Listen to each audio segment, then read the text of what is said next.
প্রথম আলো ও the daily star পত্রিকায় হামলার মাধ্যমে বিশ্বের কাছে খারাপ বার্তা গেছে। আজ পুড়িয়ে দেওয়া প্রথম আলোর কার্যালয় পরিদর্শনে গিয়ে স্বরাষ্ট্রমন্ত্রী সালাউদ্দিন আহমেদ একথা বলেন। হামলার ঘটনা তদন্ত করে 2 মাসের মধ্যে অভিযোগপত্র দেওয়ার নির্দেশ দিয়েছেন তিনি। একই দিন ডেইলি স্টার কার্যালয়ও পরিদর্শন করেন স্বরাষ্ট্রমন্ত্রী।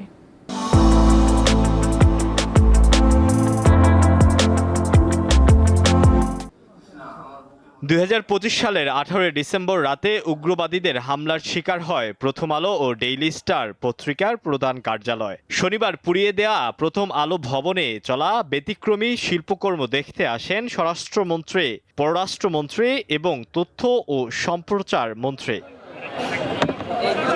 দীর্ঘক্ষণ এই তাণ্ডবের চিহ্ন দেখেন তারা। পরে স্বরাষ্ট্রমন্ত্রী বলেন, এই ধরনের হামলা মোটেও গ্রহণযোগ্য নয়। দেশের যারা বলতে গেলে প্রগতির বিরুদ্ধে, যারা সাম্প্রদায়িক এবং উগ্রবাদী শক্তি, তাদের একটা রমরমা ভাব ছিল। এই মেসেজটা সারা পৃথিবীতে গিয়েছে। আমি তদন্তের অগ্রগতি কি সেটা জানতে চেয়েছি এবং আগামী 2 মাসের মধ্যে তদন্ত কার্যক্রম, সুষ্ঠু তদন্ত কার্যক্রম সমাপ্ত করে চার্জশিট দাখিলের জন্য নির্দেশনা দিয়েছি।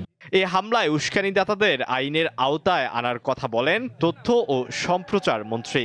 এই ধরনের সীমানার বাইরের যে কোনো অপরাধকে কিভাবে যুক্ত করা যায় তার জন্য সংশ্লিষ্ট আইনগুলিকে কিন্তু স্পিরিটের দিক থেকে অবশ্যই অপরাধী যেখানেই বাস করুক বা অপরাধের প্রশ্রয় যদি কেউ দিয়ে থাকে, প্রমাণিত হয়, অবশ্যই সরকার সেটাকে বিবেচনার মধ্যে নেবে।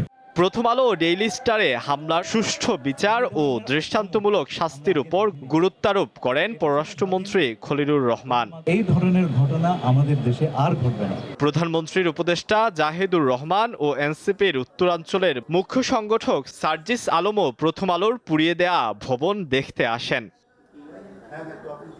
আলোয়ান খান, দীপ্ত সংবাদ, ঢাকা।